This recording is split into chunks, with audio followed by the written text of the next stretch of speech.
know that there's people out there that are going to look out for him, and you know, God's for sure has him on this path for a reason, and I think he's going to be just fine. But yeah, Adam, we'll help you out, whatever you need. And if you're listening right now too, thinking you'd like to start a podcast and not sure how or what you would do or how you would talk about it or whatever, I mean, feel free to reach out. I'm not the podcast guru or anything. I am a professional radio broadcaster, retired.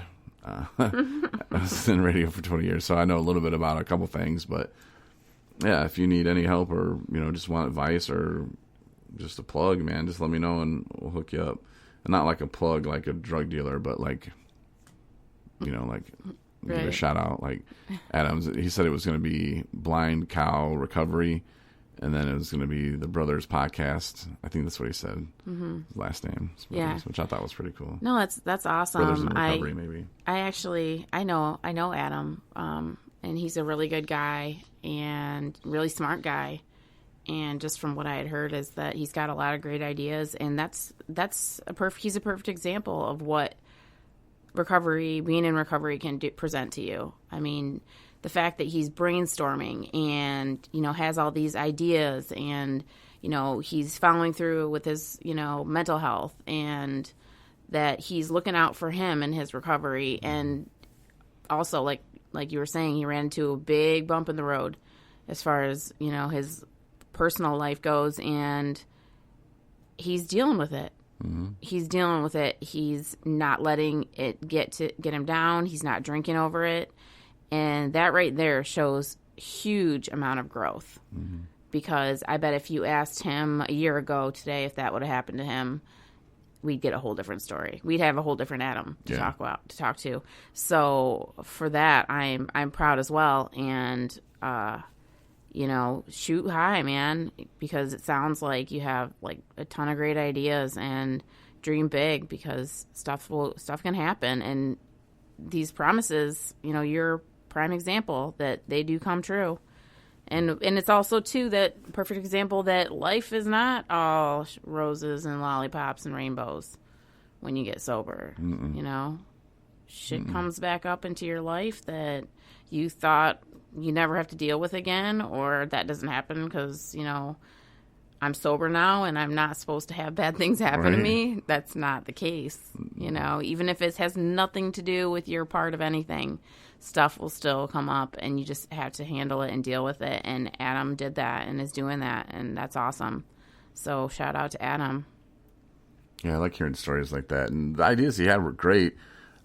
I don't know much about them or how to do it, but there are people out there that, you know, God will put in Adam's way, right in his path, you know, that will hear him talking. And he won't even know when he woke up that day that this person's, you know, that he's talking to, because he had some really great ideas. Mm-hmm. And, you know, when he keeps on it and doesn't give up, you know, he'll run into the right person one day, and he won't even know that that's going to be the day. And it might be at the gas station or who knows, you know, like that's how crazy it is and how it works, you know.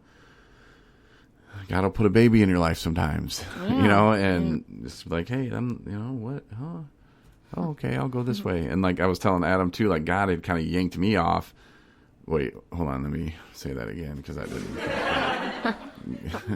He pulled me off of the path that I thought I was supposed to be on, and he put me on the path that he had for me, and which is a much better life than anything I had going on. So, you know, I just have to trust more. And, you know, I say it all the time, you know, just have faith. And, you know, I just need to have more of myself. And sometimes it's hard when you're like, I don't really know what's going to happen. But, you know, so far so good. So why would I doubt it? You know, why would I doubt the plans all of a sudden?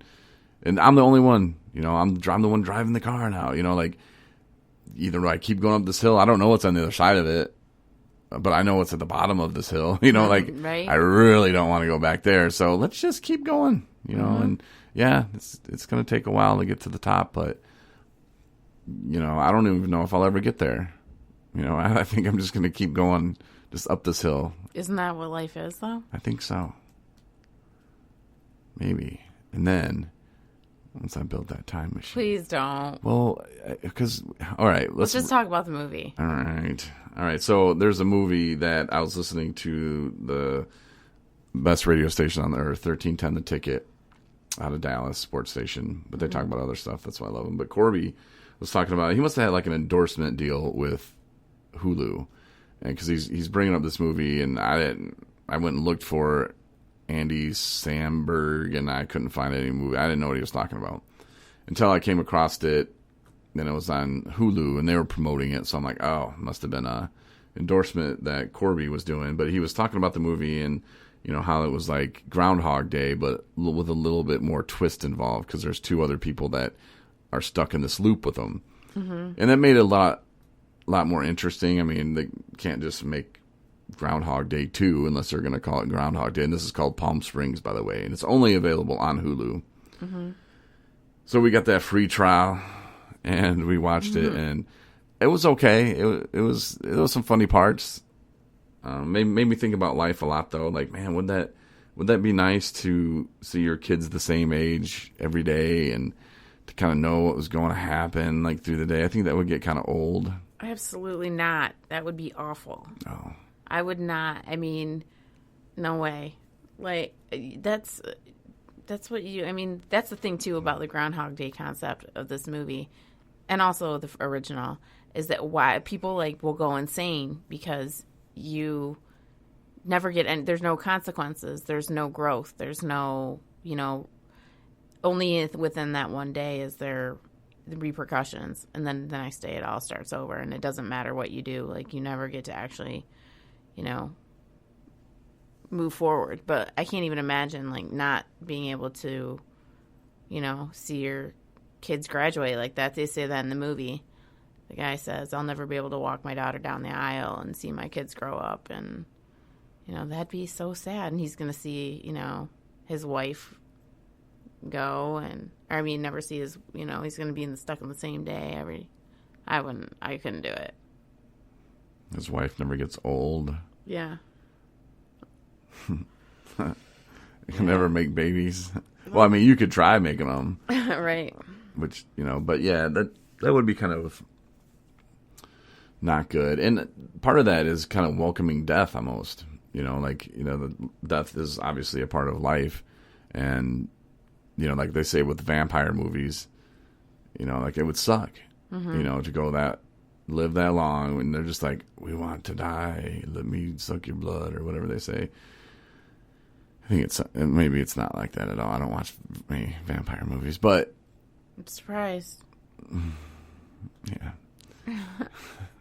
But I remember something along those lines of not being able to die is kind of a bitch, and they would love to just be done. Like they're tired, and they've lived for 300 years or whatever they live for, and they're just like and they've seen their friends come and go, die, and yeah. Anyway, but in the movie, which I think if you watch it, like I said, it's only on Hulu. It's called Palm Springs.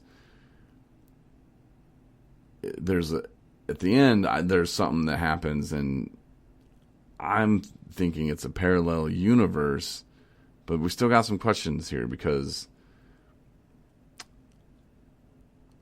how did the crazy guy get the message? Because that's the point you brought up. Like, how did he get that message? If they were rushed off to a parallel universe, which they have to be. I don't know. I didn't worry that much about it afterwards, but. Or maybe were they sent in the future? Because maybe the past is still happening. Day. No, because it was the wedding day still. But not for those two, because they were at the pool. And then remember, he was like, oh, apparently November 10th is when the family comes home. I don't know. So the family comes home, so it's obviously they're not in the same day. So, but they're obviously in the future. So maybe there's a cave with a time machine in it. See, you're going to try to go into this, and these people are not going to be able to follow you. Because maybe it was a time machine that just got stuck on the same day. I don't know. And that's why they just kept until the time machine was reset. Oh, yeah. It threw them like a couple weeks ahead. I don't know. Huh. And then they must have went back, or maybe they didn't go in the future. I don't know, but the people that are listening haven't seen it, so maybe they went in the past, and that's how he got the letter. Because maybe at the pool at the end when they show him in the pool, maybe they were 3 weeks prior to that whole thing going down. But then there would be 2 Andy Sambergs in the same earth. I don't know. Huh. It was a good movie. Yeah. Just watch it and be done with it. No, man, think about it. And email Marney at 217recovery.com and let her know what you think about the time traveling. Yeah, well, was that all we had on our agenda today? I don't know. It was a good day, though. It was a good day. I went to work today and talked to some people about how they're doing in their program and challenges they're having and stuff. So, but yeah, it was another fantastic day in recovery. Yeah, it was good. You listened to last night's podcast, right? I did. Oh, did you want me to comment on? Yeah, if there's anything, I don't. I accept your apology. Okay, yeah. And it did throw me off that you were making such a big deal about that, especially when I know that I was not the reason why your mask was misplaced. Mm-hmm. And I came this morning? So close. Oh. So friggin' close to saying to you, Corey, you're going to have to stop displacing your anger about when you've lost something and blame things on me, because you just always point the finger at me. Like, it doesn't matter what. And I knew for a fact that I did not have anything to do with that mask being misplaced. But you were like dead on certain that I had something to do with it. Mm-hmm. Yeah, I think it had to have been like some other kind of issue or something I was having. Some other kind of, I don't know. It just doesn't make sense how I would get frustrated over one, and then if I just had more time to think, or I don't know, like it was something, I don't know. Maybe you didn't flush the toilet or something, and I was trying to take that out on you. I don't know. It wasn't that. I'm just kidding. But all right. Well, I'm glad you accept my apology, because I feel bad, and you shouldn't feel that way, and so. Yeah, no, it's okay. I mean, I do the same thing sometimes. I'll get wrapped up in something. Sometimes small things you get the most worked up about for you don't even understand why. And it is probably have to do with some underlying thing, And I've heard this about addicts, and that we sweat the small things the most because it throws us off because we're not used to it. Like the big things, you're getting kicked out of the house. All right, figure it out.